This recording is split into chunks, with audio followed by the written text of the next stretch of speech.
John Henry. Now, John Henry was a powerful man, 6 feet tall and 200 pounds of rippling muscle. He swung his 9-pound hammer from sunup to sundown, driving a steel drill into solid rocks. Little Bill the Shaker turned John Henry's drill between hammer blows and pulled it out when the hole was done. When there was enough holes, the demolition boys filled them with nitrogen and blew the rocks to the kingdom come. Then John Henry drove more steel day after day in the heart and darkness and stale air of the tunnel. Your turn. Okay. Let me say this and I'll do it. For example, John Henry always said while he drove the steel. And at the end of every time he brought a 9-pound hammer, started a crash of thunder. This old hammer, bam! Ring like silver, bam! Shines like gold, boys, bam! Shines like gold, bam! Ain't no hammer, bam! In these mountains, bam! Rings like mine, boys, bam! Rings like mine, bam! One day, Captain Tommy interrupted John Henry in the middle of his song. John Henry said the company wants to test one of those new steam drills. They say a steam drill can do the work offshore for man, but I say a gunman can beat the steam. And I say you are the best man here. John Henry rested his 9-pound hammer on his broad, muscular shoulder. Captain Tommy, he said, a man ain't nothing but a man. Before I let that steam drill beat me down, I'll die with my hand with my hand. Son, offered Captain Tommy, if you beat that steam drill, I'll give you $100 and a new suit of clothes. That might be generous, said John Henry, but don't you worry about that. Just go to town and buy me a 20-pound hammer. This 9-pound mall is feeding late. The news of the contest spread through the camp like a strong wind went down the mountain. The company man said John Henry was a poor working fool who didn't stand a chance against a mighty steam drill. Some of the working men thought the same, but the steel driving men knew John Henry and they believed in the power of a mighty man. That night, John Henry told his wife, Polly Ann, about the contest. Don't you strain yourself, honey, said Polly Ann. Of course, we could use $100 and you still need suit of clothes. Your turn, John Henry. John Henry smiled and kissed Polly Ann. I ain't worried about money or clothes, he said. Don't you see, sugar? A man ain't nothing but a man, and a man's got to beat the steam. The next morning, the steel drivers spotted into the big Glen tunnel. It was hot and dusty, and the air was so foul that a man could hardly breathe. The only light was the flickering of lamps, burning lard oil, and black strap molasses.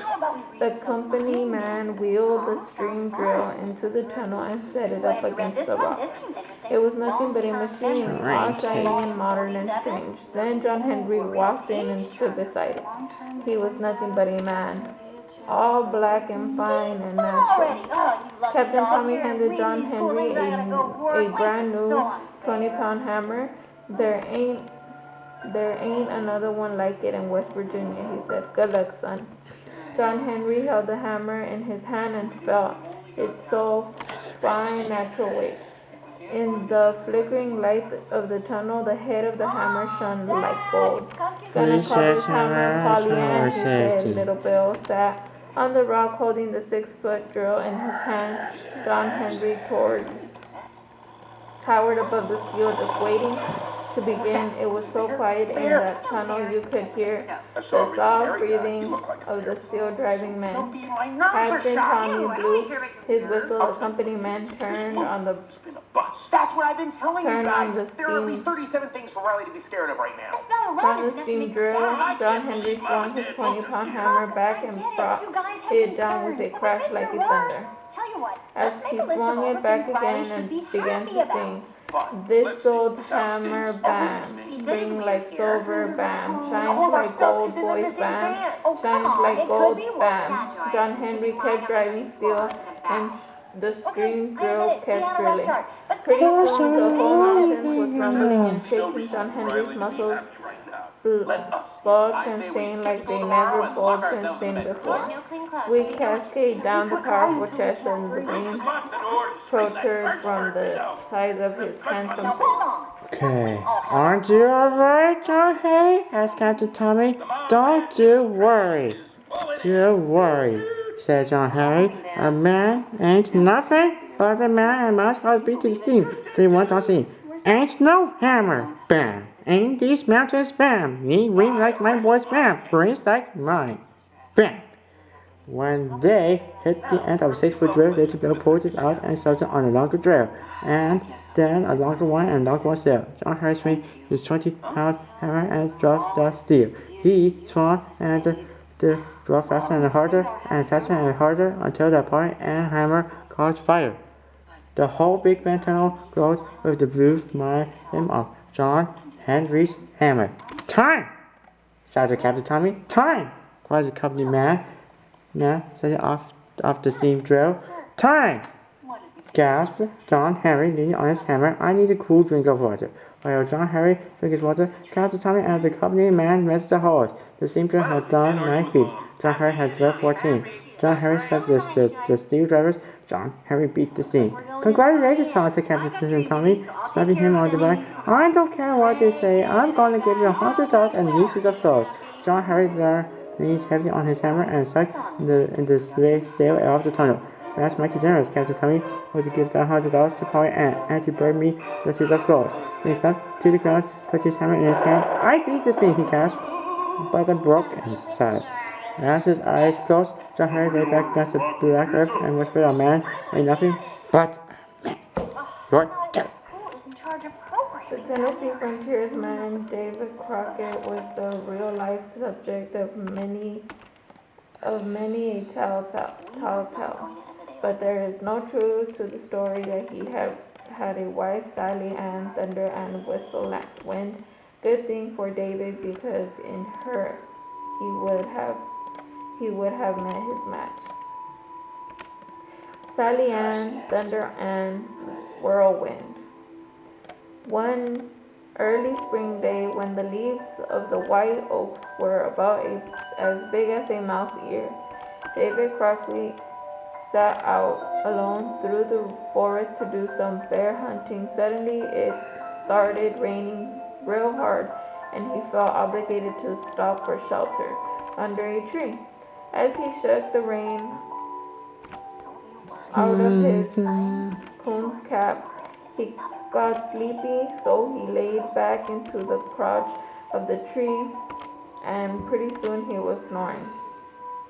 Davy slept so hard he didn't wake until nearby sundown, and when he did, he discovered that somehow or another, in all that sleeping, his head had gotten stuck in the crotch of the tree. He couldn't get out, while Davy roared loud enough to make the trees lose all its little mouse leaves. He twisted and turned and carried on for over an hour, but still that tree wouldn't let go. Just as he... Okay, he was about to give himself up. For a garner, he heard the girl say, what's the matter, stranger? Okay, even from his awkward position, he could see that he was also extraordinary. Far as Hickory's brain, something with arms and legs as the newborn tillers. My head's stuck, sweetie, he said. And if you help me get it free, I'll give you a pretty little comb. I will have to use the restroom. I have a super important job just for you. Really? Mm-hmm. Follow me. And there. Perfect. This is the circle of sadness. Your job is to make sure that all the sadness stays inside of it. So, you want me to just stand here? Hey, it's not my place to tell you how to do your job. Just make sure that all the sadness stays in the circle. See? You're a pro at this. Isn't this fun? No. All right, everyone, fresh start. We are going to have a good day, which will turn into a good week, which will turn into a good year, which turns into a good life. So, it's a big day. New school, new friends, huh? I know. I'm kind of nervous, but I'm mostly excited. How do I look? You don't look hurt? Very cute. You gonna be okay? You want us to walk with you? Mom and Dad, with us in public? No, thank you. Yeah, I'm on it. Nope, I'm fine. Bye, Mom. Bye, Dad. Have a good day at school, monkey.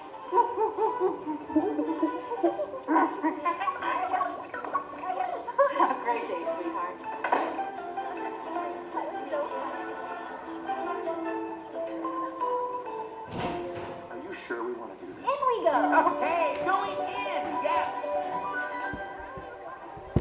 Don't call me sweetie. Okay, we got a group of cool girls. Okay, sorry. How do you I know? said, Double ears? don't call me sweetie, she said, and don't worry about giving me other pretty little calm either. Talking to them, we Either. want them to like us. Oh. Okay, I'll figure out all coconut, but just because I want to. This is, then this extraordinary, and this extraordinary girl did something that makes Davy, rattlesnake, Davy's hair stand out iron. She reached in the back and took out a bunch of rattlesnakes. She tied all the wicked first together to make a long rope, and as she tied, she kept talking. I'm not a sorry girl, she said, and I'm not just a little singing like girl either. I can tote a steamboat on my back, on I'll scream a pepper and jump out of my own saddle. I can double crocodiles any day, as I like to wear all snatch from my Sunday bonnet. As the girl looped the ends of her snake rope to the top of the branch that was strapping Davy, she kept bragging, I'm a stake of running set up the edgeways, but out of the quicksilver I can outgrin on snort, outrun. Furthermore, sweetie, I can follow the moonlight and sing a rope to sleep. Then she pulled on the other end of the snake rope so hard it seemed as if she might tear the water apart. The right hand took fork out that big tree, branches out double, then Davy sit with his head out as easy as you please. For a moment she was so dizzy she couldn't tell up from down, but when he forgot everything going straight again, he took a good look at that girl. What's your name, ma'am? Sally Ann Thunder and Whirlwind, she said, but if you mind your magic can call me Sally. From then on, Davy quickly was crazy in love with Sally Ann Thunder and Whirlwind. He asked everyone knew about her. Every he heard the parts about never one of Cupid's asked to judgment in the gizzard. Oh, I know Sally, the princess said. She can dance and rock to pieces, running to pass from bear deck. Sally's good old friend of mine, the blacksmith said. Once I saw her crack a walnut with her front teeth. Sally is so very special, said the school marm. Sally likes to wipe across the Salt River, and her apron was more on her leg for Ruder. The son after that Warren had a piece of being funny, too. First one used to tell Davy, Sally, I cannot bark a pine tree. Sally likes to whistle on one side of her mouth while she eats with the outside and grins with the middle. Now your turn. You go. According to her friend, Sally could talk to him about anything in the world too. They all told Davy that the time she was turning butter and heard something scratching outside. Suddenly the door swung open and in walked the great king bear of the mud forest. He'd come to steal one of her smoked hams. Well, before the king bear could say boo, Sally grabbed a warm dumpling from the pot and stuffed it in his mouth. The dumpling tasted so good the king bear's eyes winked with tears. But then he started to think that Sally might taste pretty good too. So, opening and closing his big old mouth, he bagged her right into a corner. Sally was plenty scared with her knees a knocking and her heart a hammering. But just as the king bear blew his hot breath on her face, she gathered the courage to say, would you like to dance? As everybody knows, no bear can resist an invitation to a square dance. So of course the old fellow forgot